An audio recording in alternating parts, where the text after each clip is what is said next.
Welcome to More Business, More Life podcast. Today I have Stephanie Vedder on this episode, and it's going to be amazing because we're going to talk about where she was working in a way that wasn't giving the life she wanted. She wasn't able to show up for her children in the way she wanted. She wasn't making the income that she wanted, and it just felt like she was working harder and harder. And then we were able to take it to bringing all the More Business, More Life philosophies in. She was able to actually quadruple her income over 2 years and become a President's Club member with the company she was with, producing over $1 million in revenue year after year, bringing in more income to her family at the same time, walking her children to school, being the mom she wanted, showing up for the field trips and all the things that she wanted, to having the life that she wants. And we're going to cover all of that. How did you get there? What were the changes made so that you can take some nuggets away right now in this episode of how you can change your life just like Stephanie did.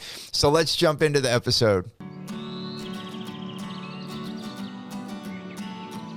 It is amazing to be with her. When I met her, she was a sales professional in the marketing arena with $1 billion firm, and she was just working way too much. And as a mom, that's just not okay.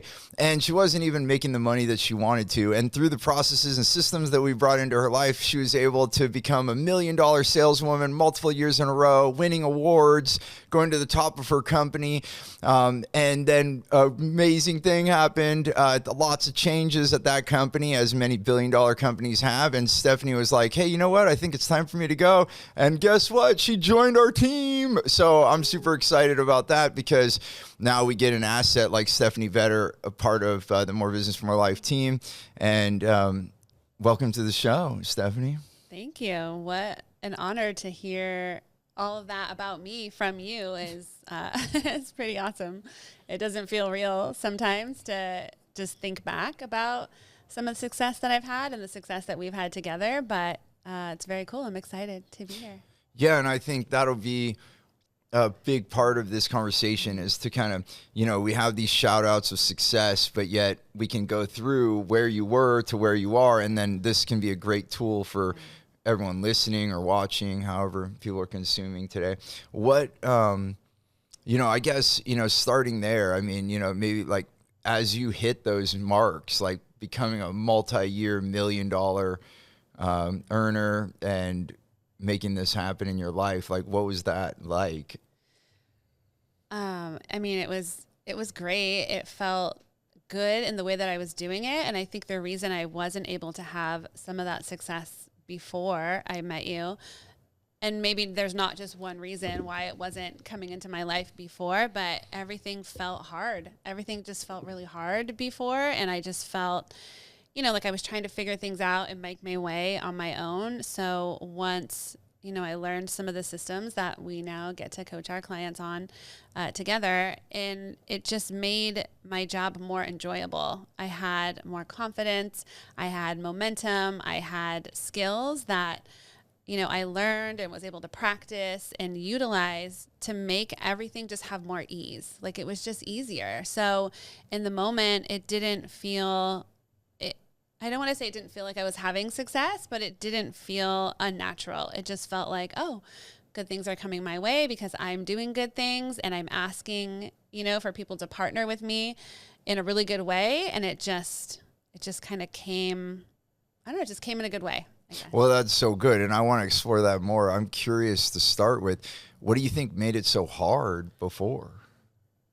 I don't know. I think there was convincing maybe, or it was just not working with the right clients, or I wasn't saying the right things to them. Like we talk about now, and when things aren't happening quickly enough, or you're not finding the right clients, you're either talking to the wrong person or you're not saying the right thing.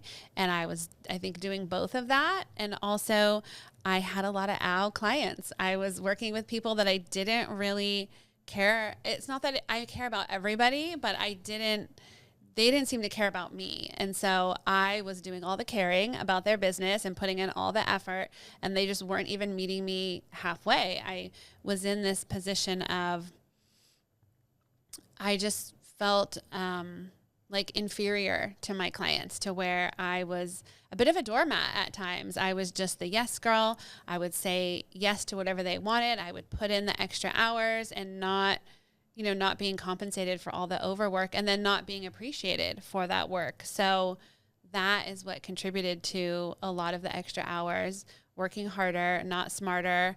It was definitely just taking on a lot of the wrong projects. And now I've learned to listen to my gut and to know when I meet with someone, if we're not a good fit, then I get clarity on that quicker, and so that I don't dive into projects that are going to hurt me. And I was not doing that before.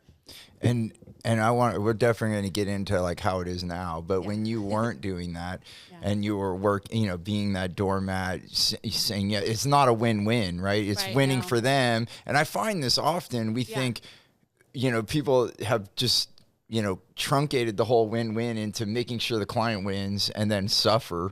Yes. When really that's not the definition of win-win. No. Win-win means you're winning and they're winning. And so you're not the only one. I've met many people where they're letting the client win and they're suffering, but that's not sustainable. But you did do this for a long time. And I guess, how is it affecting you when you're going through this? Yeah, I think there's some resent. I mean, the clients were definitely winning. I was going above and beyond for them, and it's not, and maybe in some cases they were appreciative. Maybe in some cases it became an expectation of, this is what I get for my investment.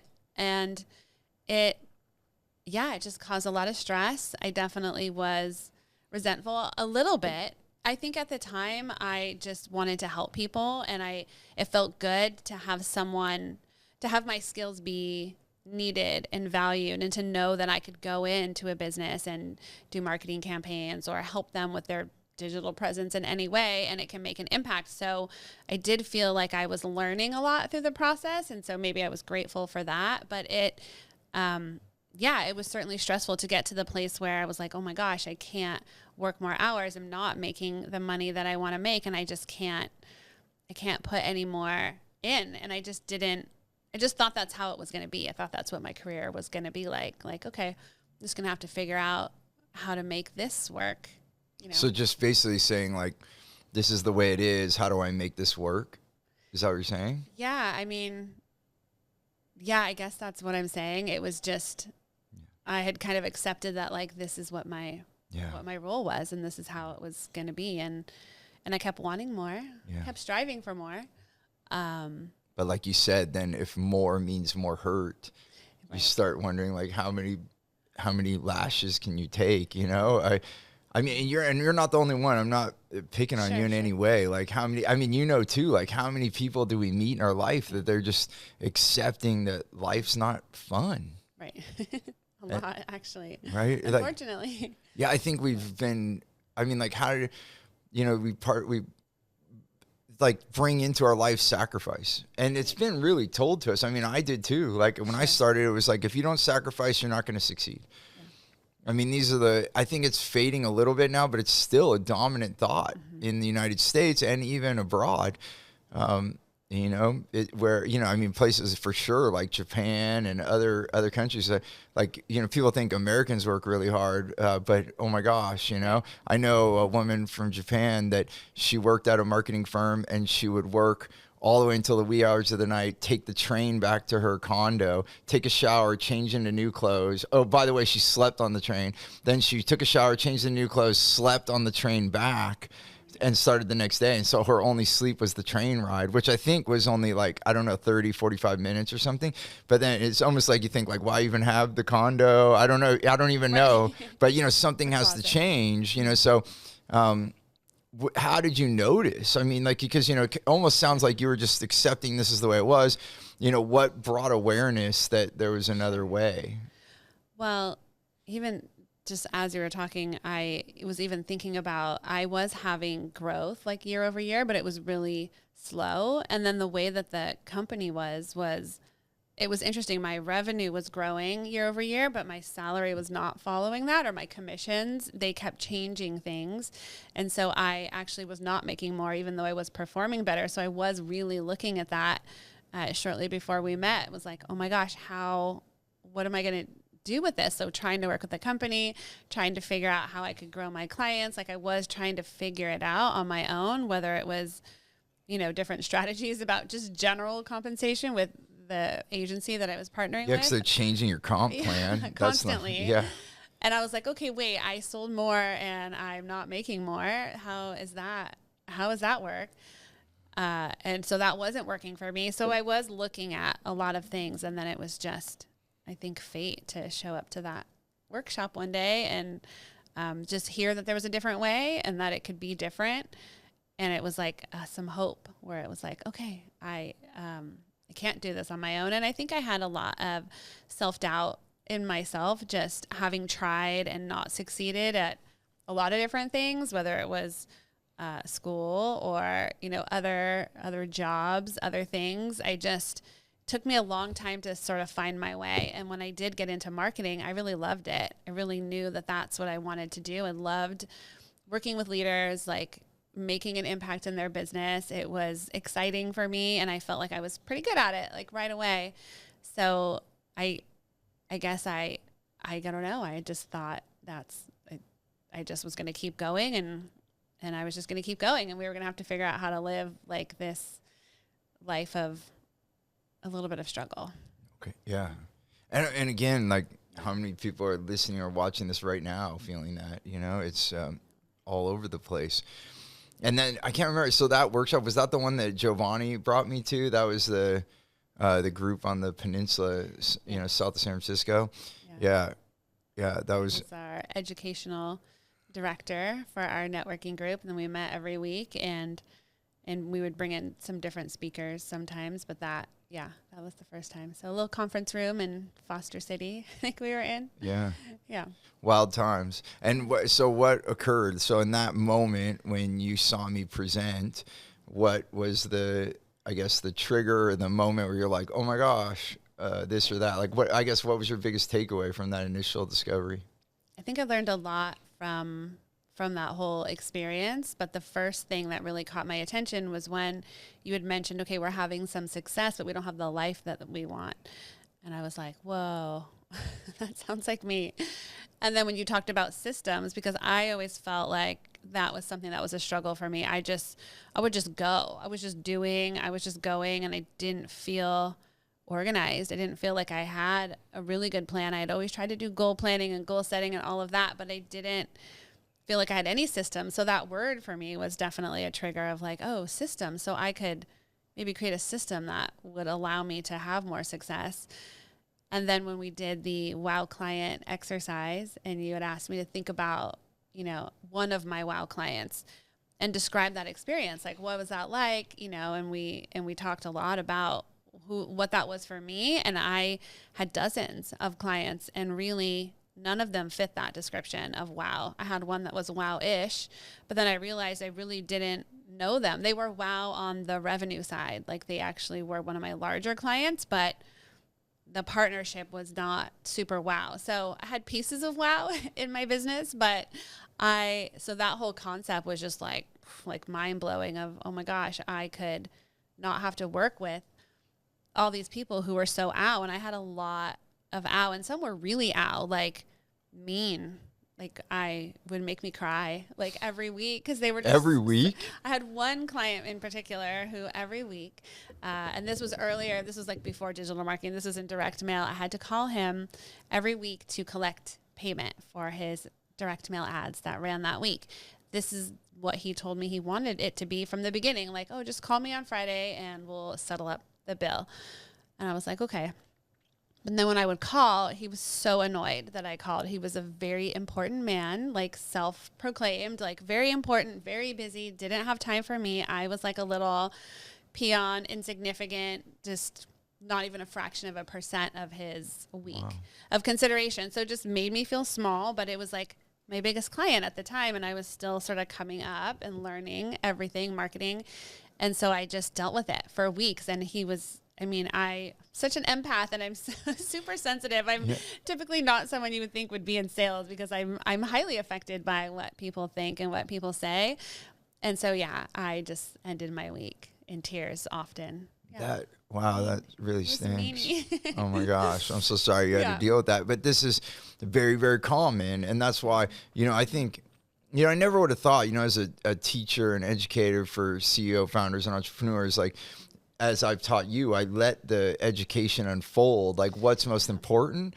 And I always asked, what was the greatest value? And so, wow, clients rose to the top because, and, it was inside myself that I'm like, this isn't okay, because definitely I have the marketing background like you. And then there are people that are super abusive. Like, you're just my hammer and I'm going to throw you in the back of the truck, and even a good construction worker takes care of their hammer, so you shouldn't throw us around, but it was happening left and right. And so I think that's what forced me to say, hey, time out. Like, you suck, man. I don't want to work. I don't want to work with you anymore. And I did fire a multi-six-figure client, and it was freaky. And that was the invention of Wow Client, because I saw what triggered me. I could tolerate it. Like, I managed it well. I felt, I could be tough.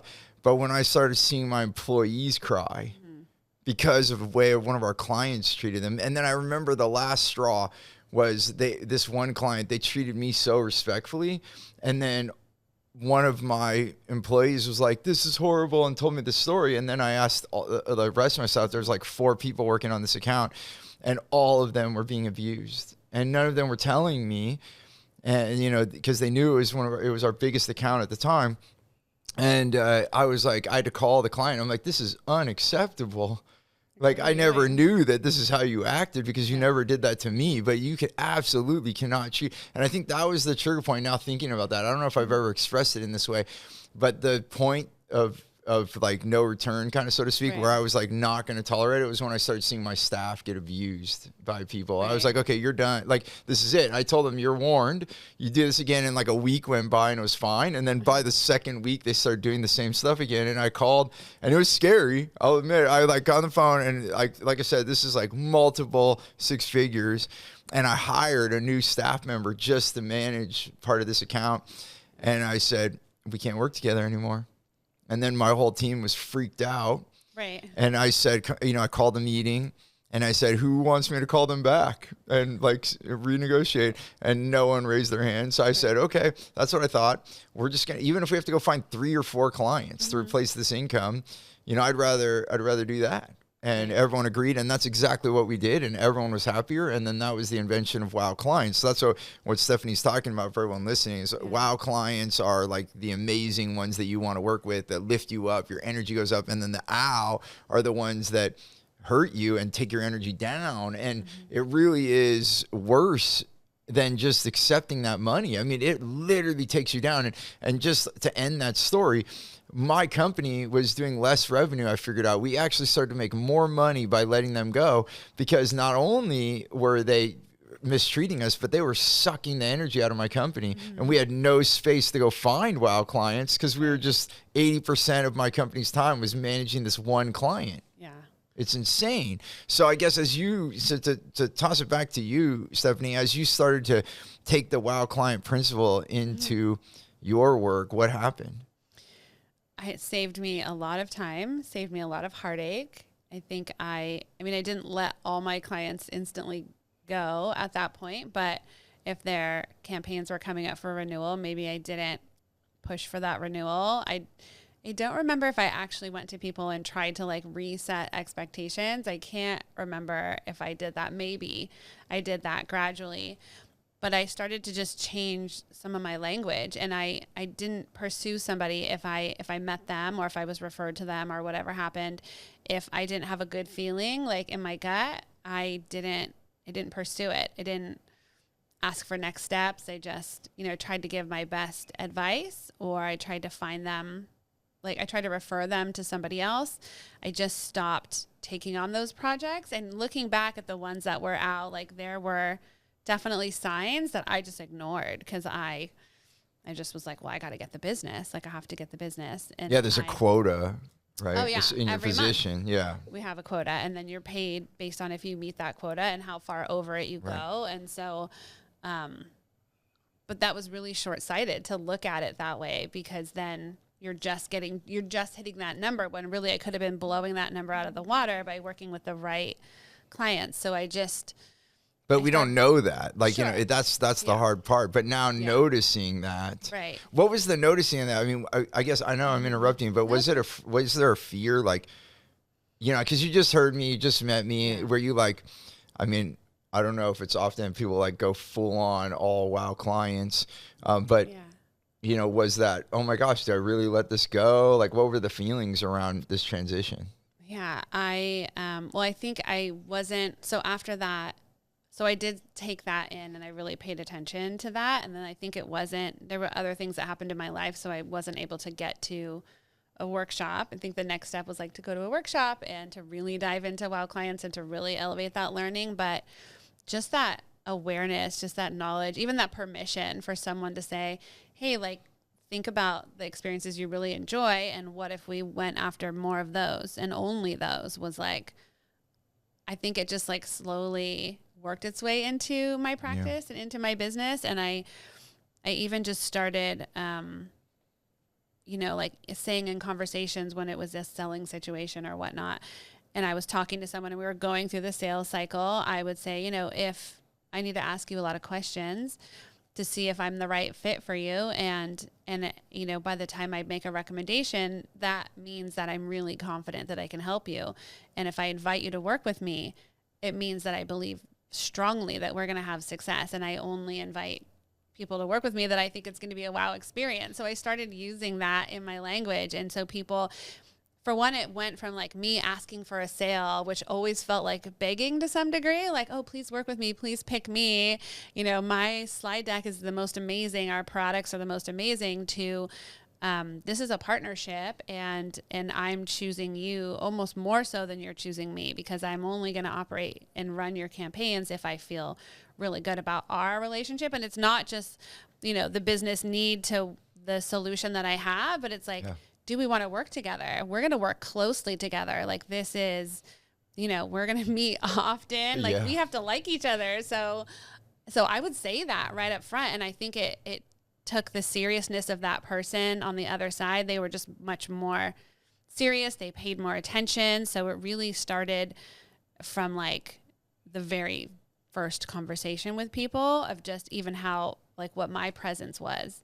And I think that just showed through and made people want to work with me more. And so it just always felt more natural, like a conversation, as opposed to, oh my God, I'm going to get this guy, I got to close this deal. It was never that. It took that whole feeling away. Right. No, it definitely positions you. I love what you're saying, because now you're saying I'm choosing who is best. And if I choose you, then it is amazing. And actually talk about amazing, where you're sipping that.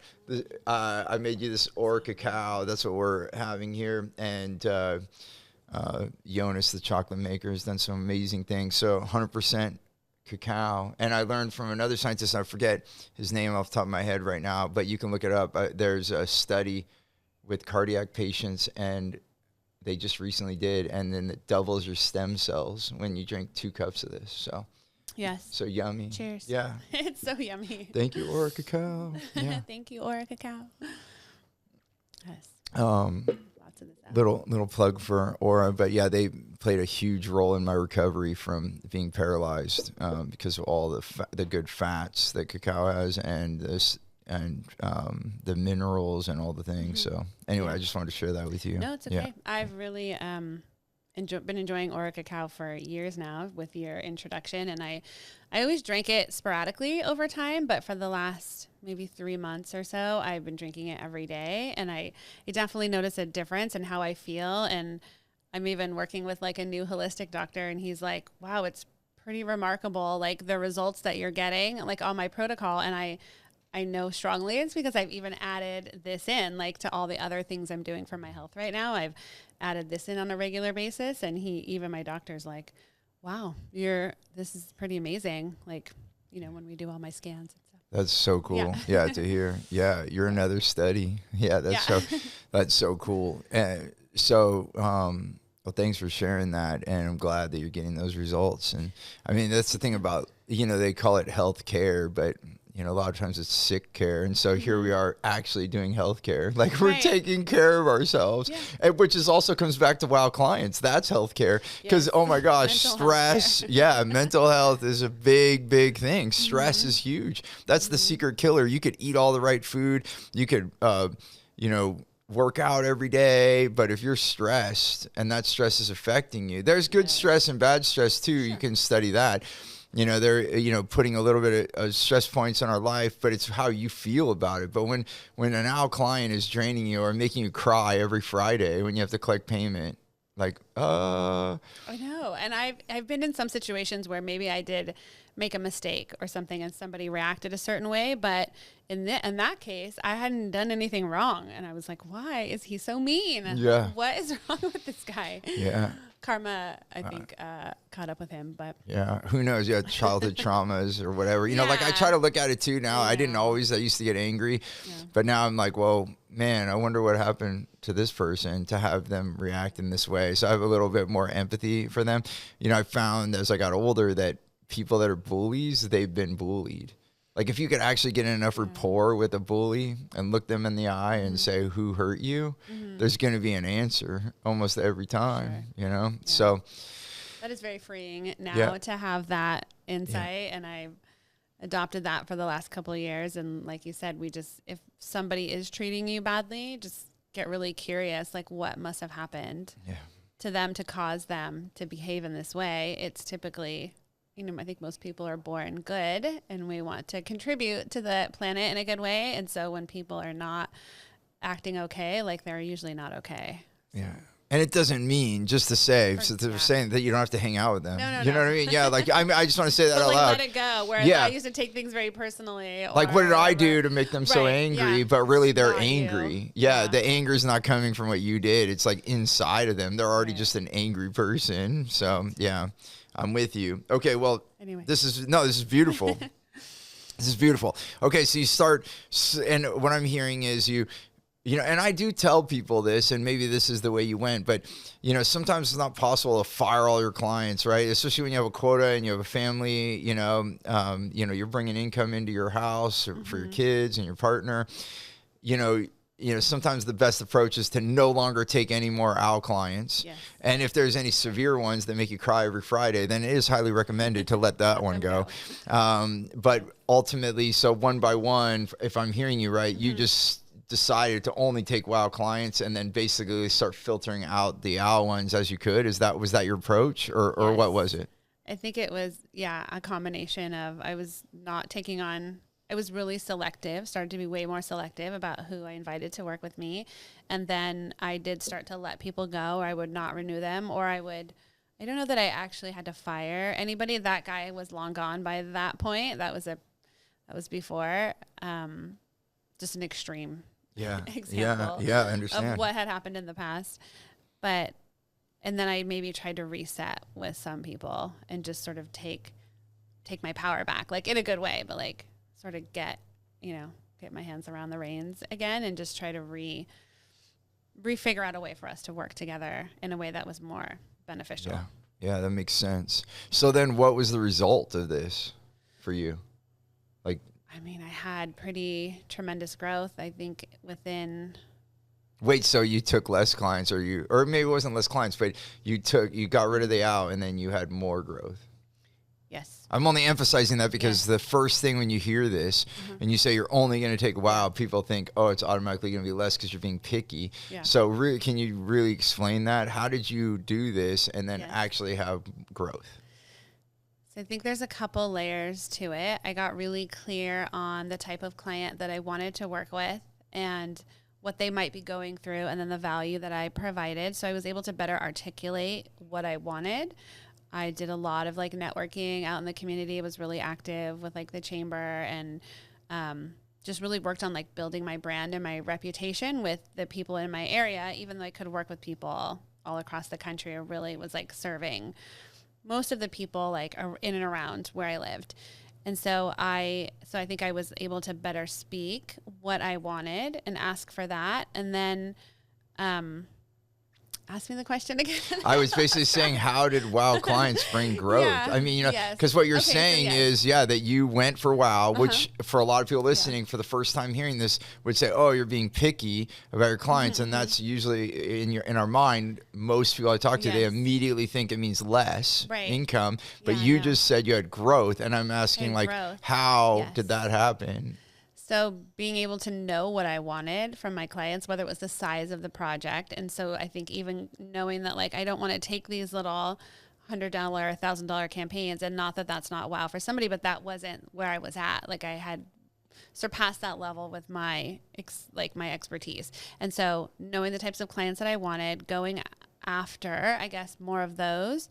And then also, I just like not taking on the bigger projects. So the growth came because the size of the clients was, but like I was able to find clients that were investing more in marketing. So even knowing what my worth was, and then being able to have the confidence to work on these bigger projects helped me have less projects, but more revenue, because I was really working with not only clients that were like amazing to work with, but were amazing because they had the revenue to invest. Like they had the budget to invest in the proper marketing campaign. So so that piece of it was big. And then also just knowing how to ask better questions. Like, and this is steering away a little bit from WOW clients, but like really getting to know who my WOW clients were and getting even more immersed in their business allowed me to find other opportunities just with the people I was already working with. So I was able to like grow and offer more things to the people that I was already, in partnership with. And so I was able to grow. I mean, I quadrupled my revenue, like the dollar amount of ad campaigns I was managing within like 2 years, I think, of adopting this principle. So basically with that, doing the math, it's almost like doubling 2 years in a row. Is that about right? Yeah. That's amazing. I mean, those are like crazy results, and you're not the only one. And I feel blessed and feel the joy. And I too found this experience. I found it too. Like and this goes back to the sacrificing. We're sacrificing, taking on the wrong clients, hurting, letting our staff get abused. I was, until I realized that. And then to flip flop that and say, I'm only going to work with these WOW clients. I'm only going to work with the people that have the budget to do the work that is necessary. All the things you're saying. And then make more money. I had the same realization. So I'm so happy for you. And you are teetering into the next thing. Like once I always say, find your WOW client, ask them what they want, give them what they want. So the asking part is it. And the two things that typically go wrong, like you already mentioned a few minutes back in this episode, it's talking to the wrong person or saying the wrong thing. So when you identify that WOW client like you have, it all comes down to asking the right questions so that you can discover what to say yourself, because then we can articulate in their language patterns. So what was that like, figuring that out? So having this combo, like what changed for you? Well, I think what I was doing before was I would meet with a business owner, and just because I knew I could help them didn't mean they were the right fit. And so often they didn't have a budget, but I would still, because I knew that I could help them. Maybe it was like an ego thing. I was like, oh my gosh, I would just get in and they'd be not investing properly. And I was like doing things that were way out of scope.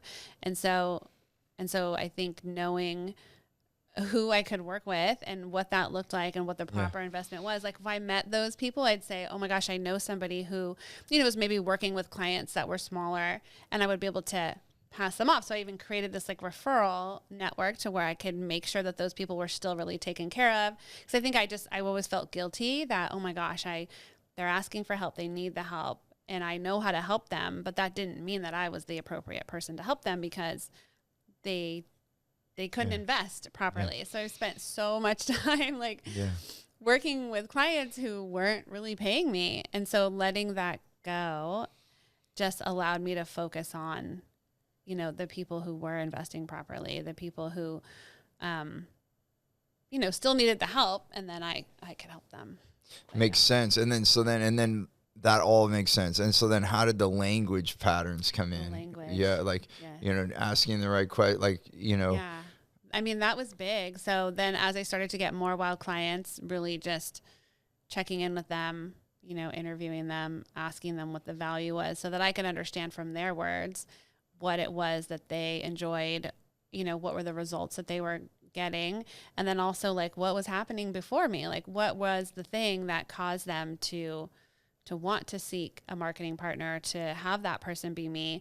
So really deeply understanding what their challenges were, what their goals were, so that then I could articulate that back. So when I would go out and I would talk with other people, I'd say, this is, I typically work with these types of clients who are having this experience, but they want this experience. And it just made it so much clearer of like for me personally, but then also for the other people in my world, like whether it was my community, whether it was my clients, the people they were referring, it just made it super crystal clear. And so then people knew when to refer me.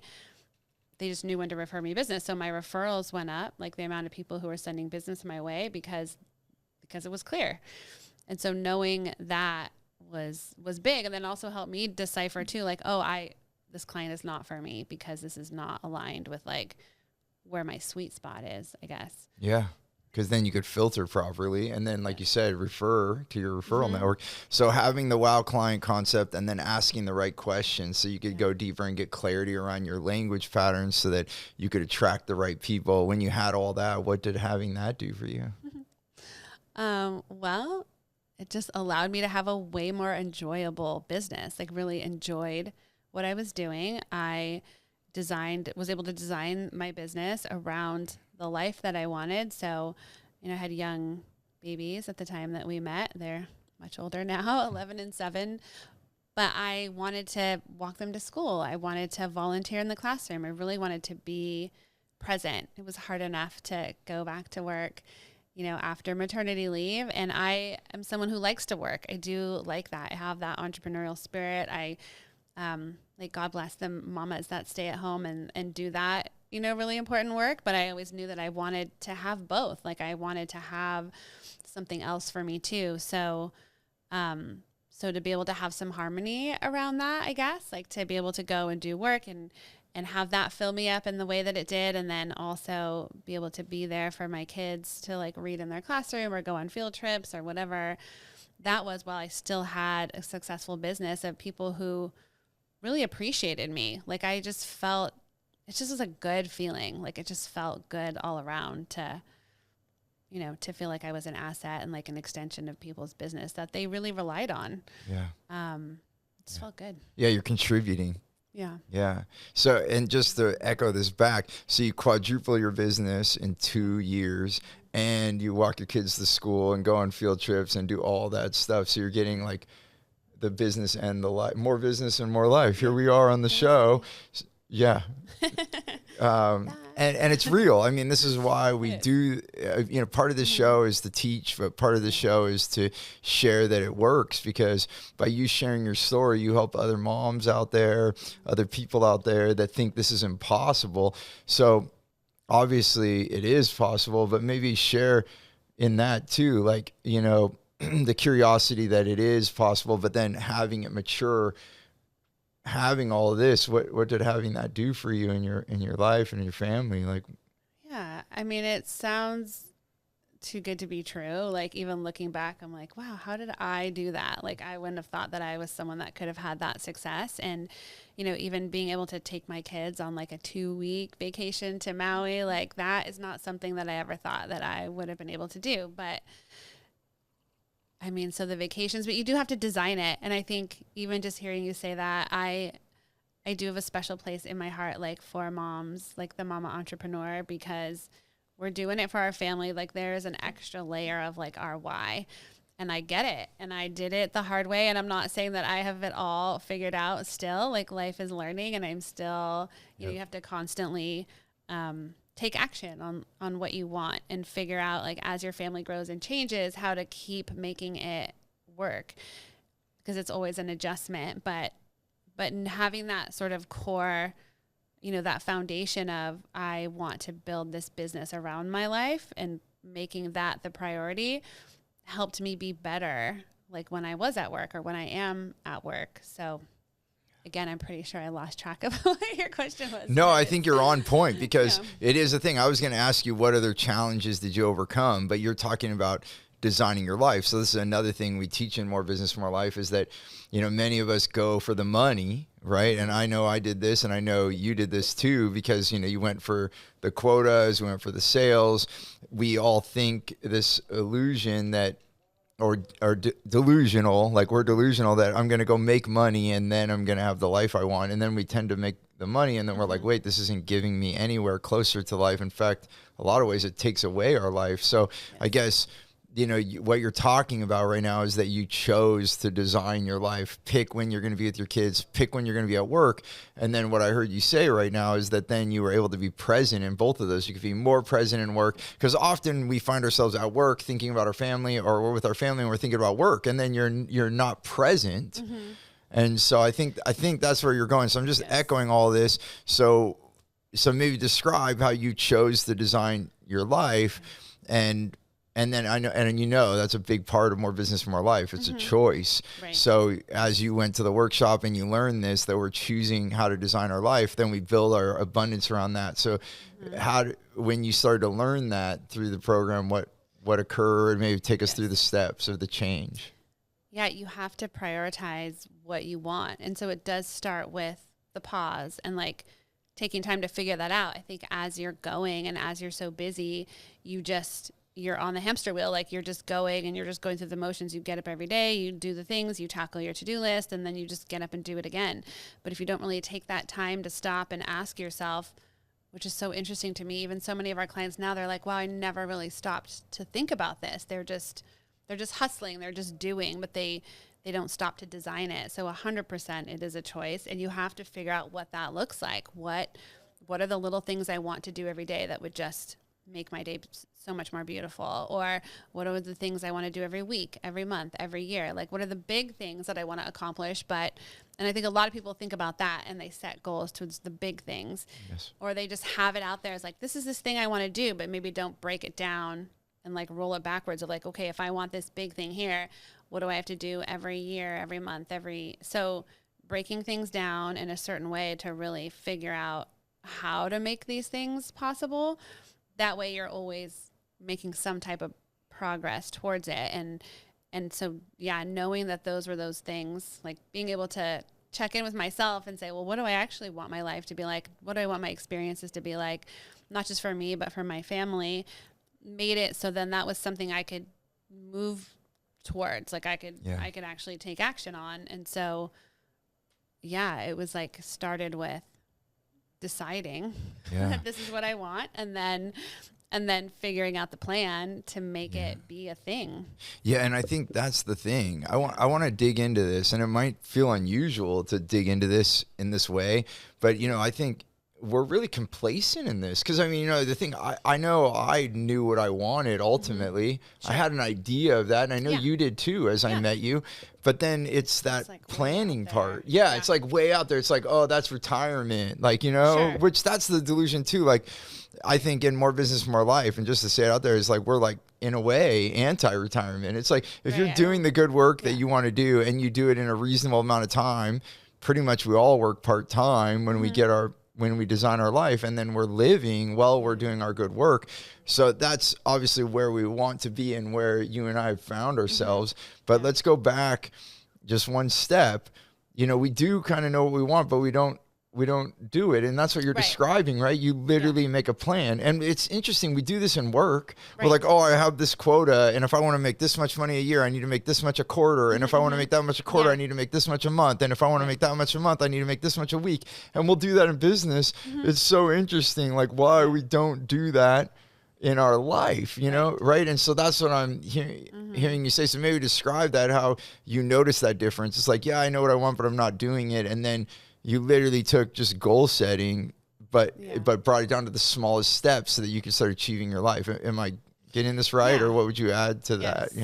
I think life just moves really fast, especially when you have kids, especially when you're an entrepreneur. Like, things just move really fast. And so you have to, like, with ferocity, like, schedule time with yourself to work not only on your business, but like on your life. So in the same way, because if we want to have that same amount of success and joy and like output with our life, then we have to do it in that same way. And And to your point about, a lot of times when we're at work, we're thinking about our family or our kids or what we want outside of work. And then we're outside of work, we're thinking about work. So creating like boundaries and containers. And I was just talking with a client about this last night who's like a new parent. And so it's really heightened at that moment where you're thinking about both, but we have to create boundaries and containers around both, and then equally have plans for how we're going to get to where we want with both. Yes. Because otherwise we get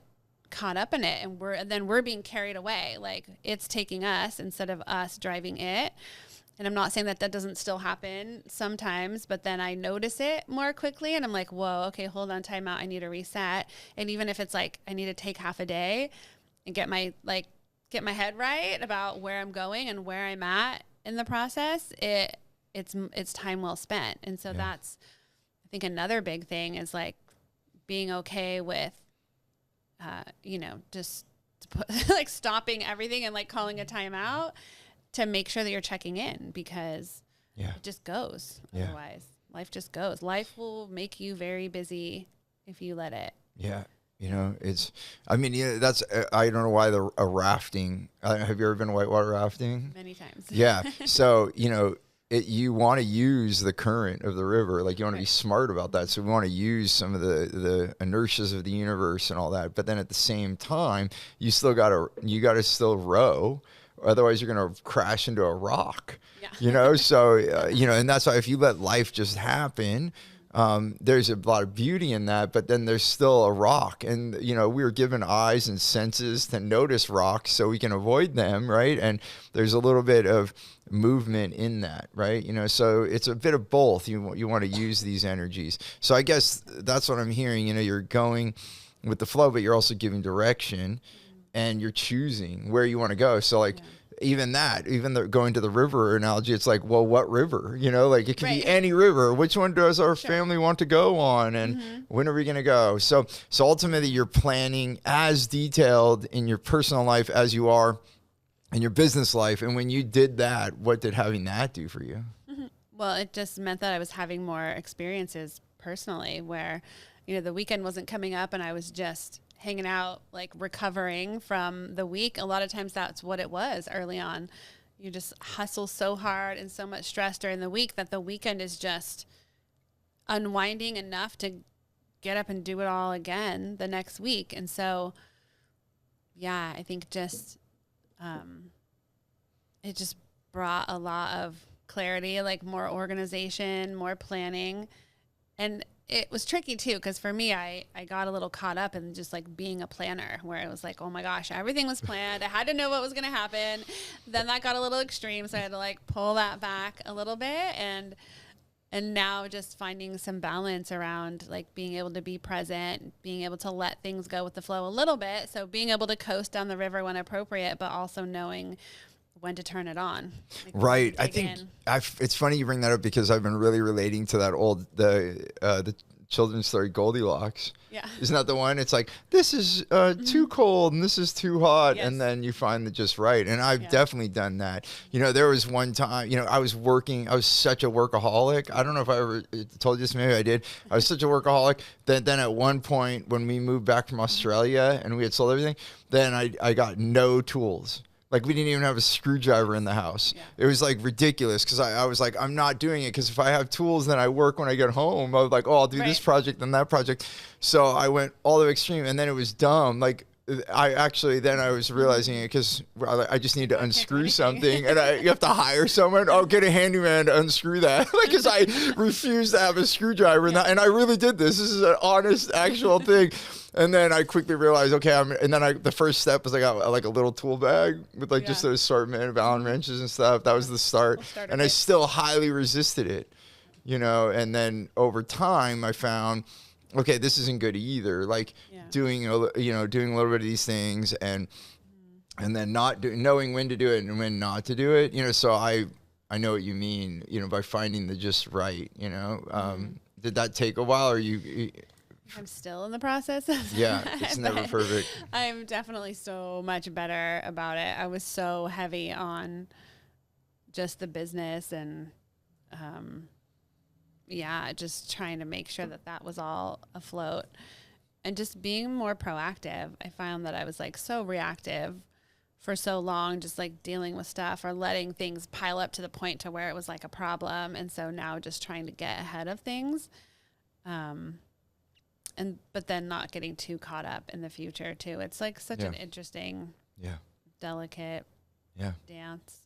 And even choosing when you want to be the feather in the wind. You know, I often say, you know, we don't naturally want to be the feather in the wind. You know, we'd rather be a plane so we can pick our destination and land where we want. But there are some really nice days when you, but then that's also designing your life, because you're literally giving yourself space to do whatever comes, you know, and that's a privilege in some ways to just have the ability to do that, knowing that tomorrow's going to be fine. You know, so. Yeah, so that's beautiful. So are there any other challenges that you feel are worth mentioning here that we have? And so far, you know, wow clients, you know, asking the right questions so you know what to say, so you can get the right language, allowing you to grow, but then at the same time planning your personal life as well and as detailed as your business life, so that you ultimately you're crafting this opportunity to have more business and more life with quadruple the income and be able to have this wow life experience. Are there any other challenges that were in or around that or outside of that that also were overcome with more business, more life? Definitely. I think, well, the thing that sticks out the most is just the self-care piece. Okay. And creating time to just be with yourself, like creating space. I think that's where it all starts, where ideas come, you know, all of that. So some of the different, you know, I put like a morning routine in that I hadn't really had before, where I do spend a lot of time with myself in the morning, and whether that's like walks are my favorite. Like the morning walk allows me to really think about my day, like what is happening for the day, what people am I going to talk to, how do I envision those conversations going, what else can I bring to those meetings, like from a idea or like a direction or something. So I spend a good amount of time with myself in the morning. I let a lot of stuff just like run through my head, and then I walk long enough to where I'm like, okay, I take notes. Like I actually will pull out my phone and like get the audio file, or I'll take a note or something. And then so I could let that go. If there's anything left over that I hadn't planned from the day before, I do this. And then I just try to be like present in nature. I'm really fortunate now that I was able to buy a home, like my dream home in a beautiful community. And that was something that I never thought I would be able to do before More Business, More Life. So now I have this beautiful trail that I get to walk on every morning. And so really being committed to having that time with myself has been a huge game changer just for mindset, just to be able to do all these things that I'm talking about. So I'd be remiss if I didn't mention that part, because I wasn't having any time for myself. I would like sleep in as late as possible. I would just, you know, rush to get everybody out the door, to get right to my seat by like 8:30 every day, and just hop on Zoom calls, or, you know, just get going. Like the day would just start, and I didn't have any time with myself. So now I start with the walk. I'll do some movement, some exercise. I'll, you know, do some meditation. I will journal when I can. I don't always get to the journal and the reading part, but just, carving out these little windows that are truly for me. I think we talk about self-care, and it's like, did I get a massage? Did I get a facial? Yes, those are beautiful things. But like true self-care is, did I get enough rest? Like, did I put really good food in my body? Did I hydrate? Like, did I spend time with me to think about what I want? And so that's where that's the little thing I do every day. And then I'll have more time where I really will dive in on that stuff. But that was something that More Business, More Life gave me for sure, is,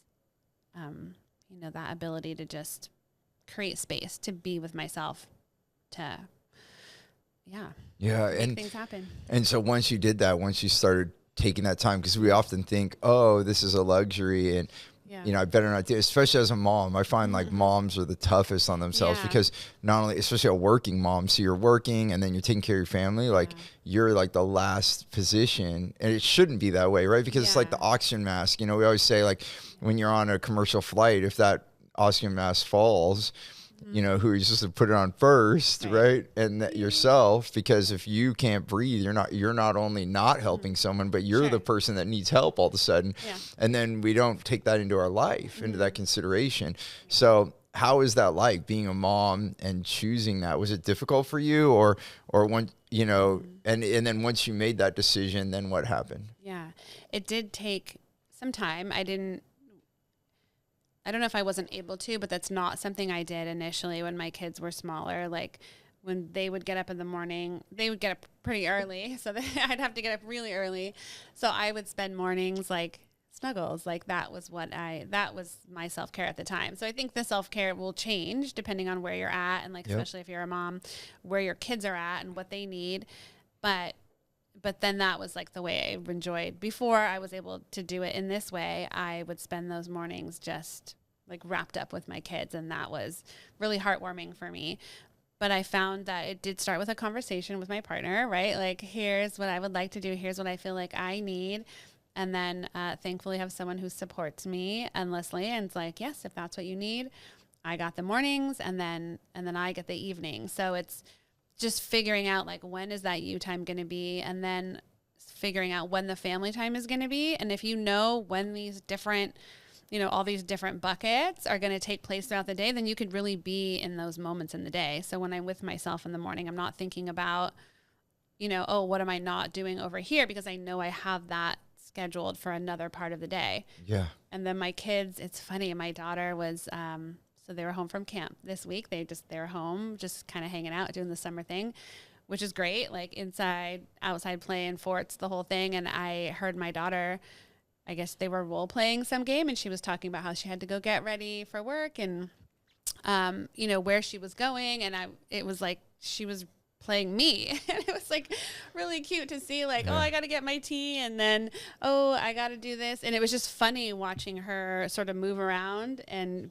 be me. And I was like, oh, that's really sort of cute. But she's like, yeah, I got to go over here. I'm going to do some marketing and I'm going to do this. And I'm, you know, going to go help my clients. And it was really cute. So it is interesting to see that she sees what I do as like a good thing to where she would want to react that and even have that too. So I don't know, I must be doing something right. Yeah, they always, you know, it's often said, you know, our kids will watch us more than listen to us. Yeah. So, you know, that's where our actions do matter. You know, that old saying, do as I say, not as I do, does not work. No. Yeah, they're watching, even when we don't think they are. Yeah. I remember. Funny. I'm going to go meditate. She's like, I'll be right back. She was telling my son, I'll be right back. I'm going to go meditate. And then I got to go off to my work.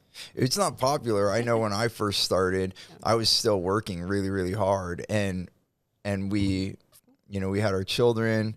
I think it was right before our second was born. I don't know if she was pregnant or just before. And I said, I'm going to start meditating. And I was still working a lot. And then my wife's like, really?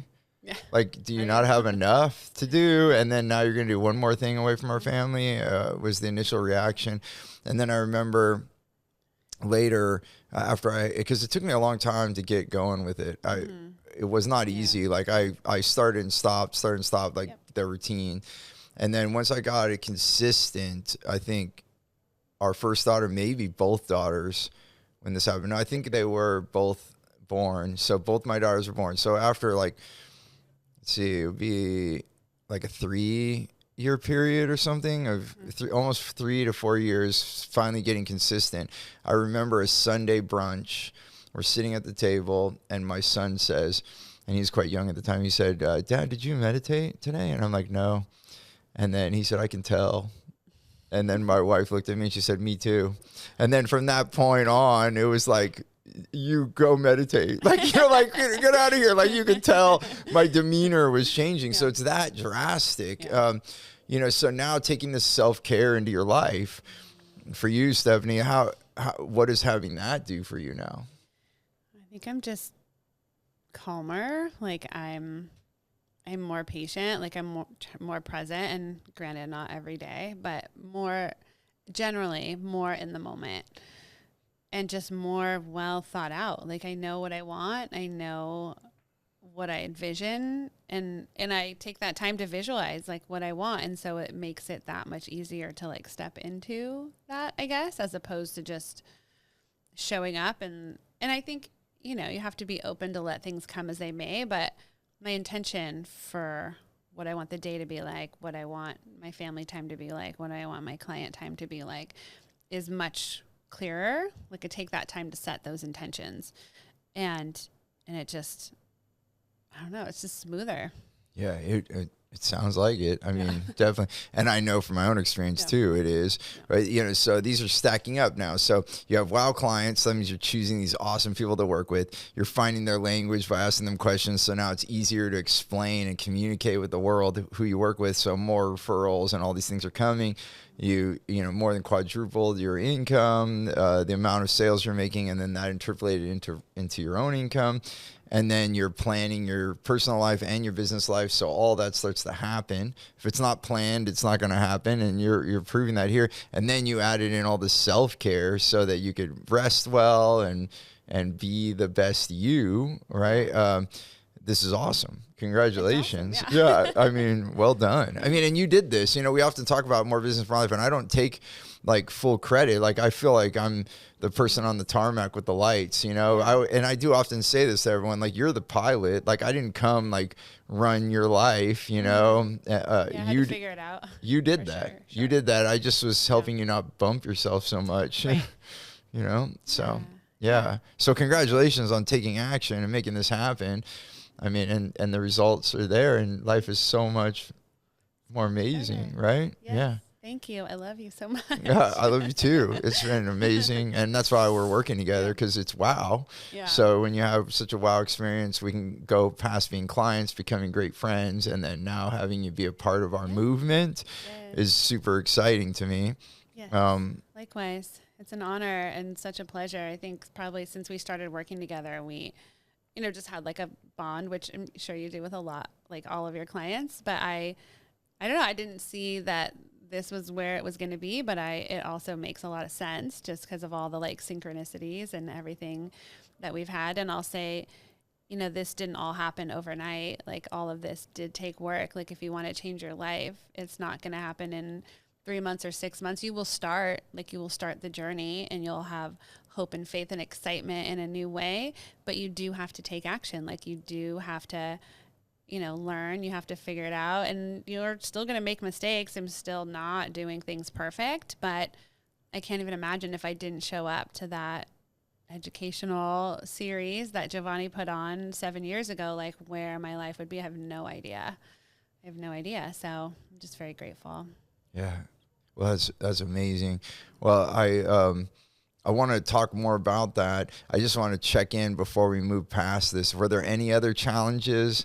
Do you think we covered all the main ones, or are there any other challenges that were overcome through these 7 years? I think those are the main ones. The only other thing that's coming up is, you know, this is a commitment and like a dedication to your life and the life that you want. And so I don't feel like I had to sacrifice vacations or time or money or any of that, but you do have had to make a lot of changes and let go of some things that maybe weren't serving me, that were a big part of my life, whether that was just a lot of social time with friends or, you know, lots of happy hours every week or whatever it was that I was doing that was like not actually in alignment with this life that I said that I wanted. So I think that was a challenge for a little bit, like trying to figure out how to let go of some of the things that were not healthy for me. And, you know, that's not easy for sure. Because they're habits. And even to pick on that too, for someone else, happy hour every day could be like ecstatic, right? Like that's what they want.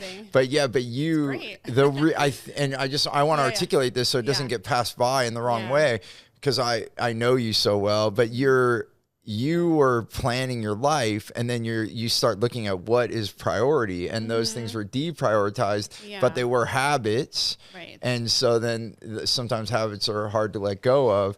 Yeah. Am I getting that right? Yeah. So you made a personal decision that wasn't your highest. For me. Yeah.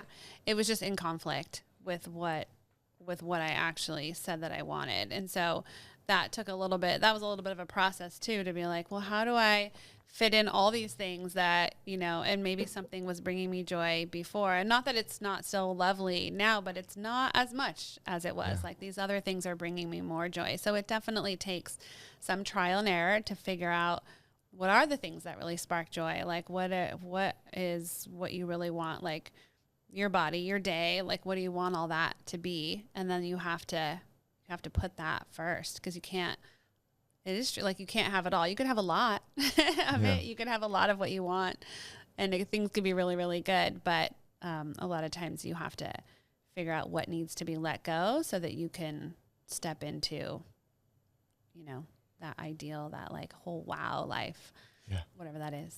Yeah. And, sometimes, and you do have to pick, like, it's like there's only so many things you could do in a day. So then you have to really choose. And when you, and that's the part that's so important when you're starting to design your life. It's like, what do I want, and you can have a lot of it. I do think in a lot of ways you can have it all, but what is that, like, and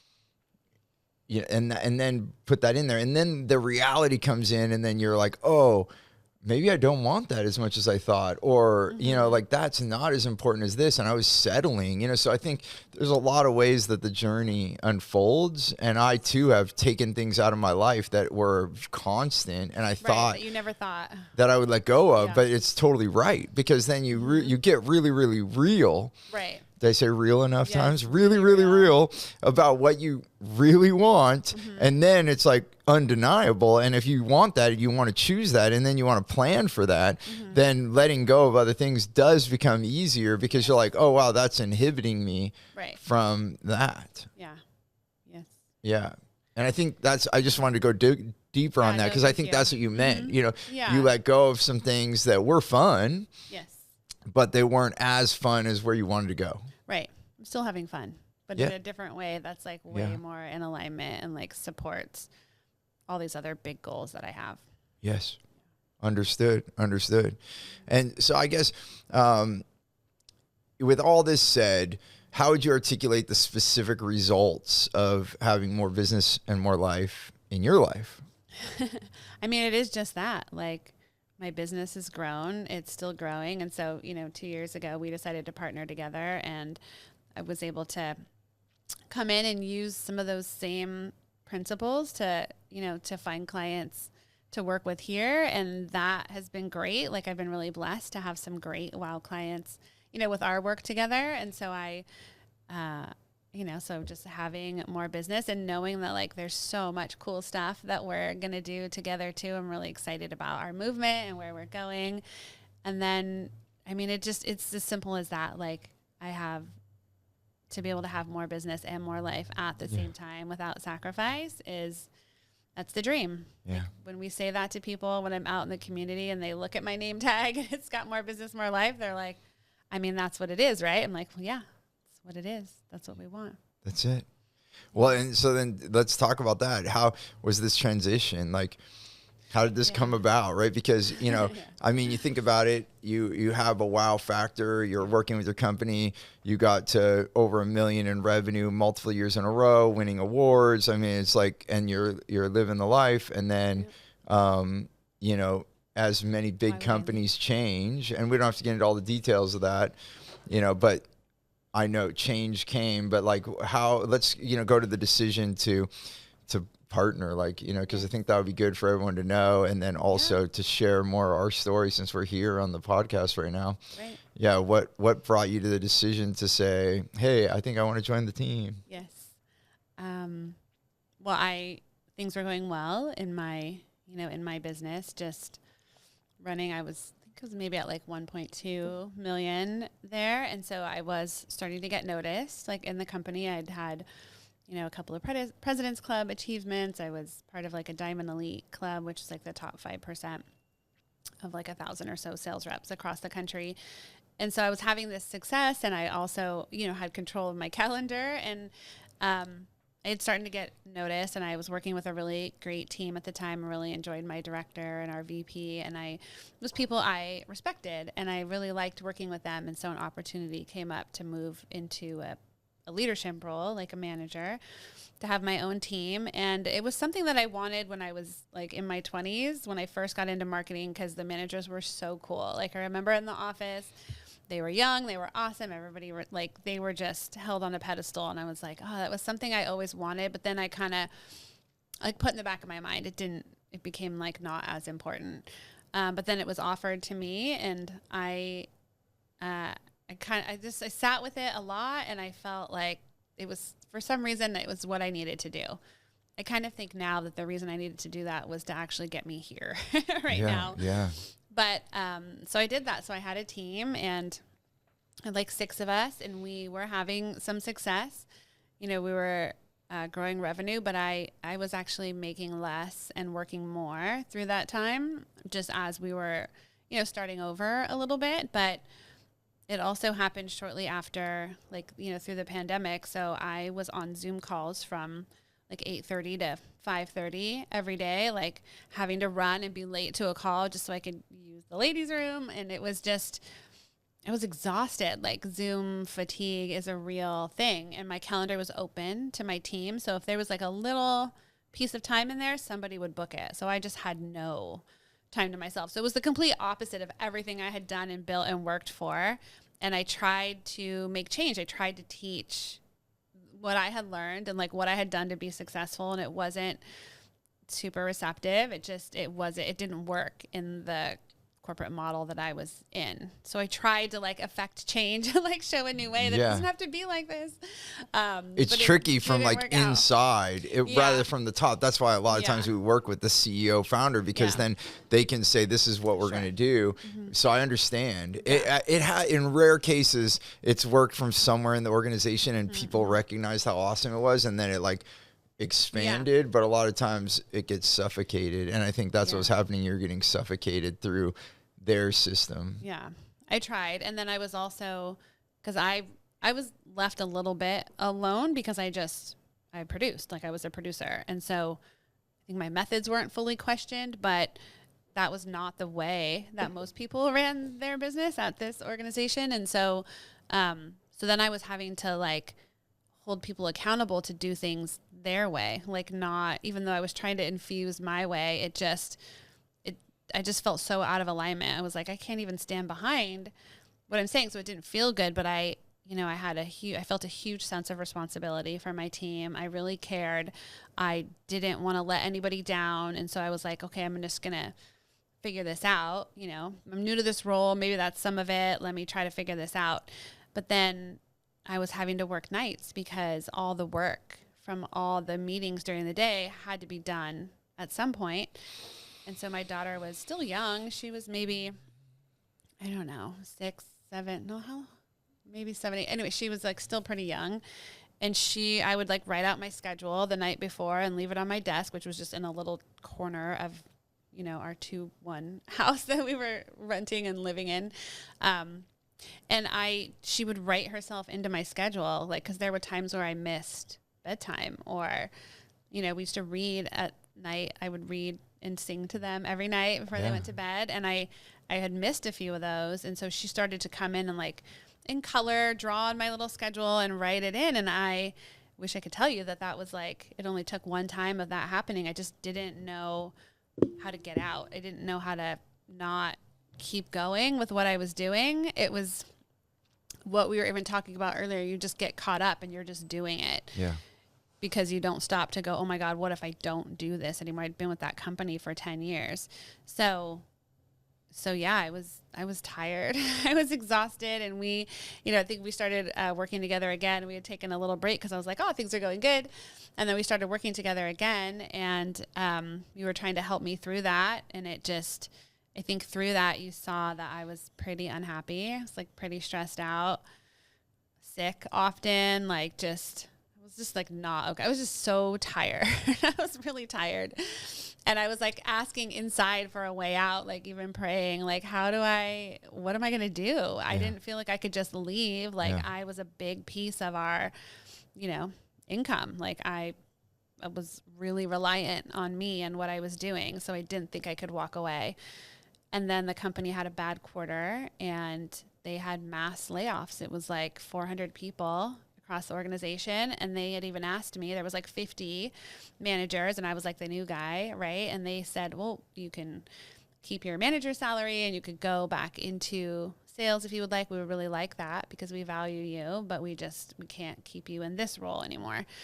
And so I could do that. I was like, I could totally do that. Like that would be easy for me. That would be a no-brainer. But we had already been talking about like, what if we partnered together? Like, what if we went on this mission together? And that was in the back of my mind. And so I kept seeing these like signs everywhere when I was out, like whether it was turtles or artwork or like little things were calling to me. And I was like, that's interesting. That's interesting. So I was noticing, and I ultimately decided not to do that. I decided to leave, and they ended up, like option B was to get a severance and to depart immediately. And so I did that. And because I was with them for so long, it allowed me to sort of bridge the gap to like come and start to do this work together and still be okay.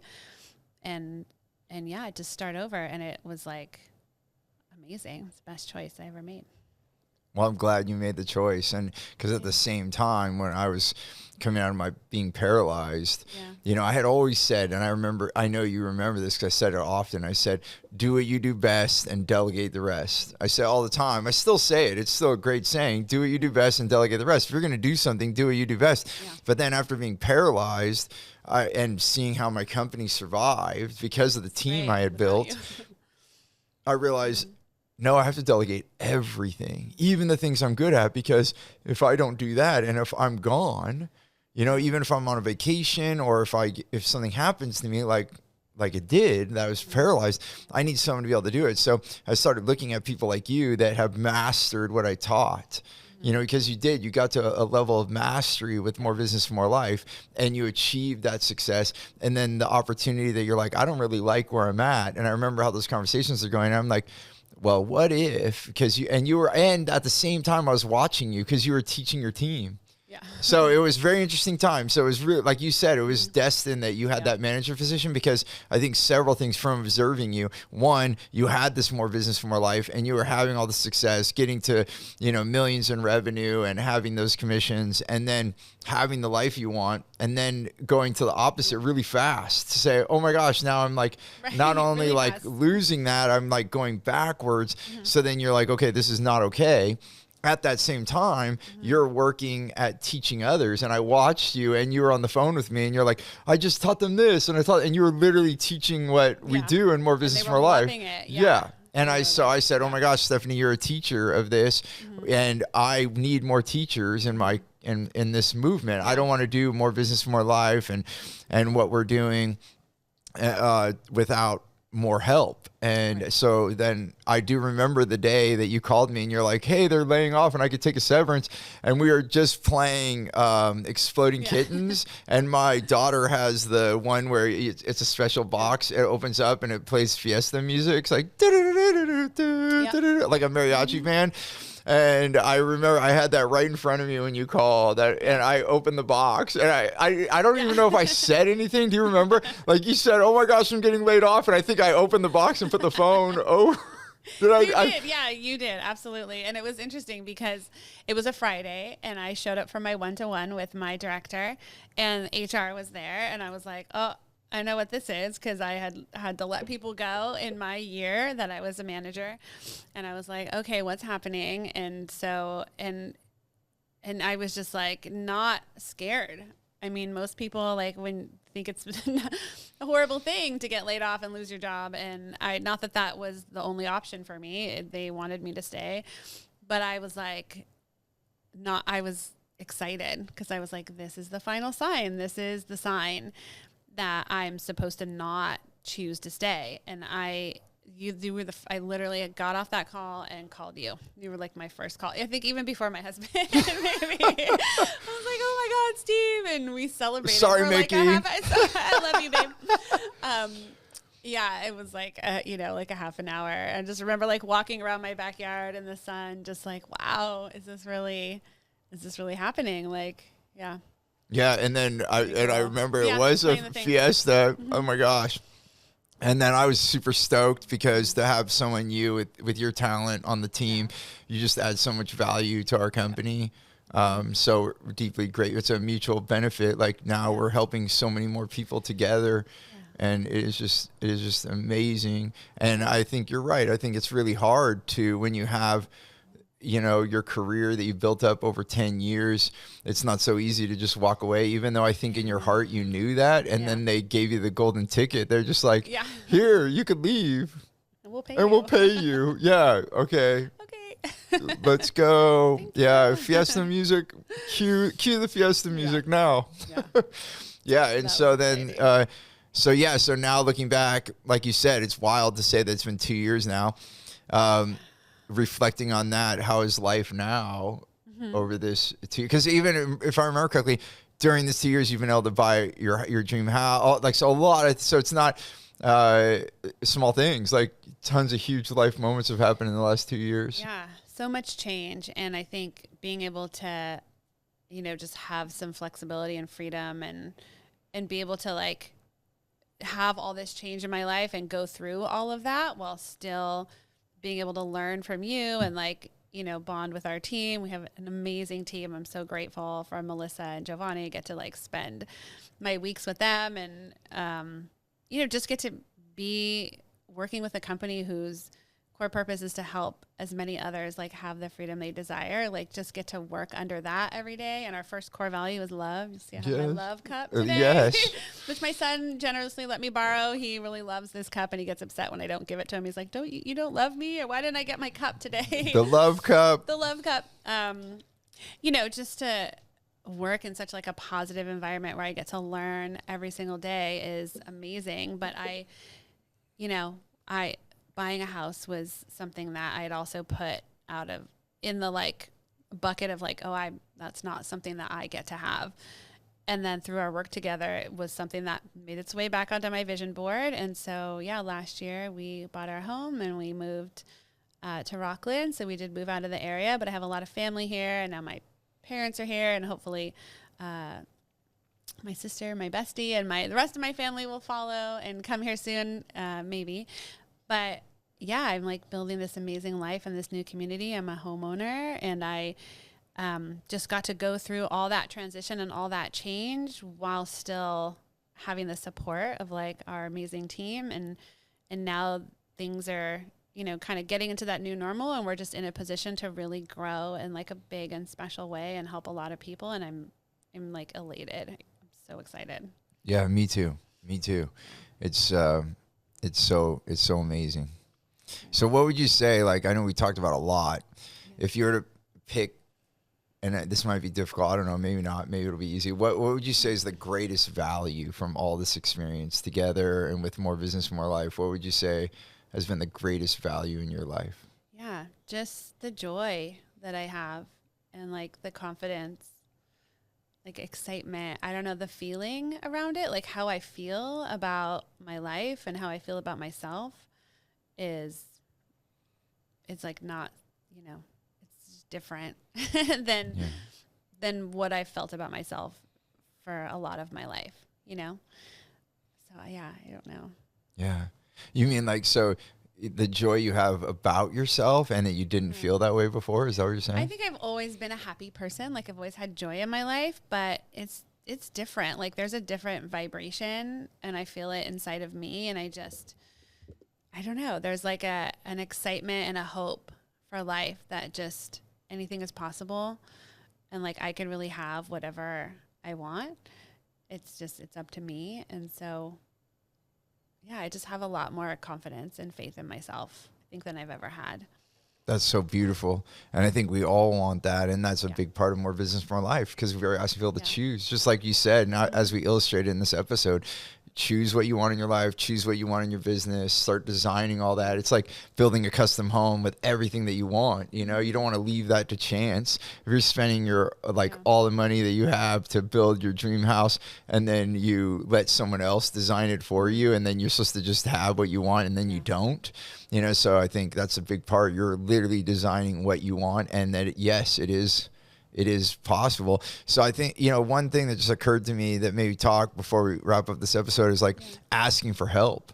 I think in all this, we're talking about all this help and, all the help that you received, all the help that I've received in my life, then all the help that we both give, help and asking for that help, that guidance is such a key point. Do you have like a before and after? Were there parts of your life where you thought not to ask for help and then you did ask for help, and maybe explore that, because I think a lot of people don't do it enough. Right. I know I didn't, and I hurt myself because of it. Yeah. What was that like for you?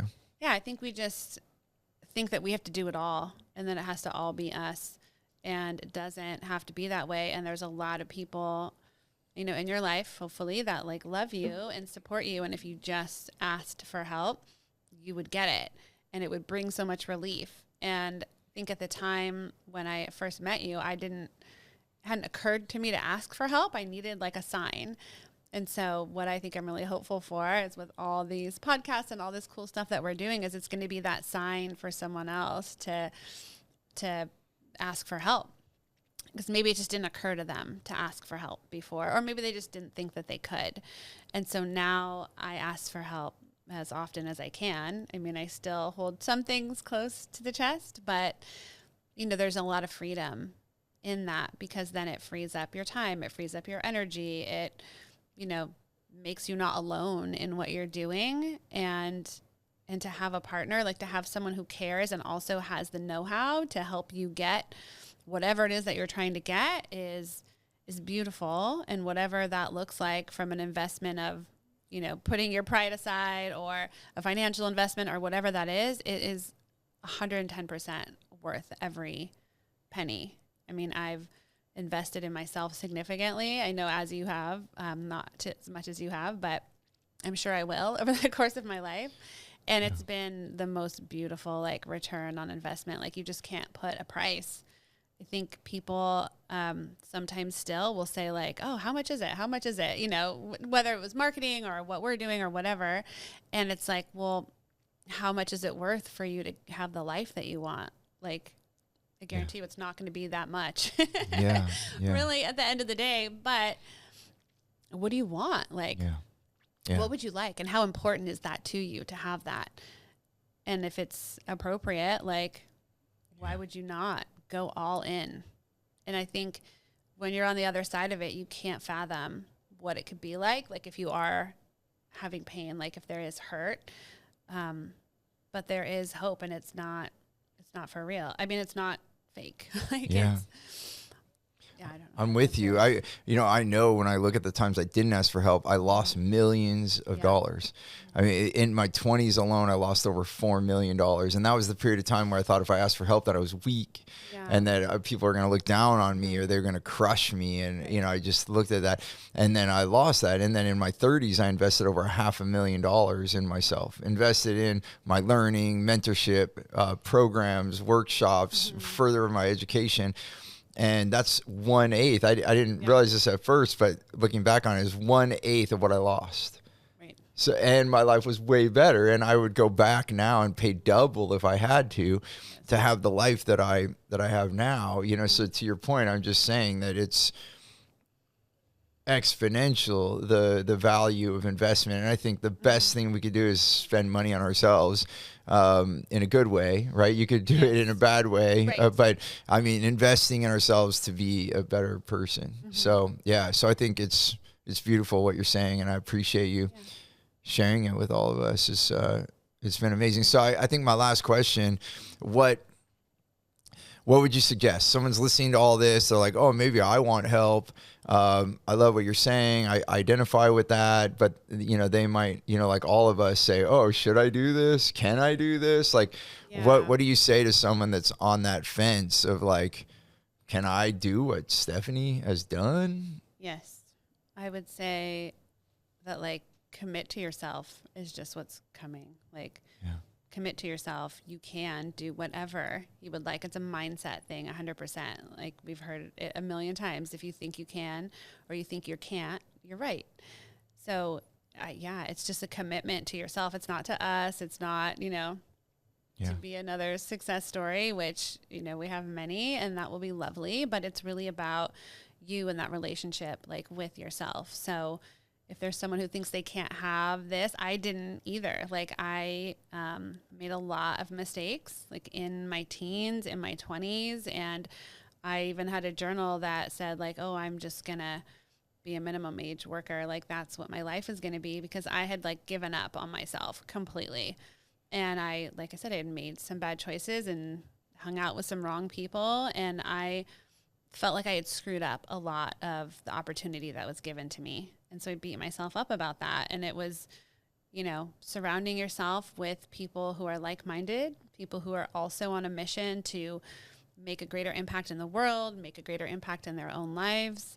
Like surround yourself with the positivity. And there's so many good people out there who will believe in you, like we'll believe in you, and we will support you and lift you up. And, you know, but you do have to decide, and it can be scary. Like you do have to bet on yourself. And I would just say that everybody has it in them to rise up and succeed no matter where you came from. But you do have to ask for help. Like you do have to put yourself in the right room. And that's where it starts. And then you have to show up for yourself every day to some degree. And if it's not a good day and you can't show up for yourself, find someone else who's going to carry you that day. Yeah. Or guide you. Yeah. Guide you. Yeah. That makes total sense. And that's what makes it easy. That those tough days become easier because of the crowd you're hanging out with. So it's so beautiful. I so appreciate you sharing your story today on More Business, More Life. And I look forward to seeing the continuation of your life and all the good things that come in the way that you do, and then how many people you're going to be able to serve as we move forward. So thank you for not only being on the show, but being a part of our company and what we do. Appreciate you. You're welcome. Likewise. Thank you.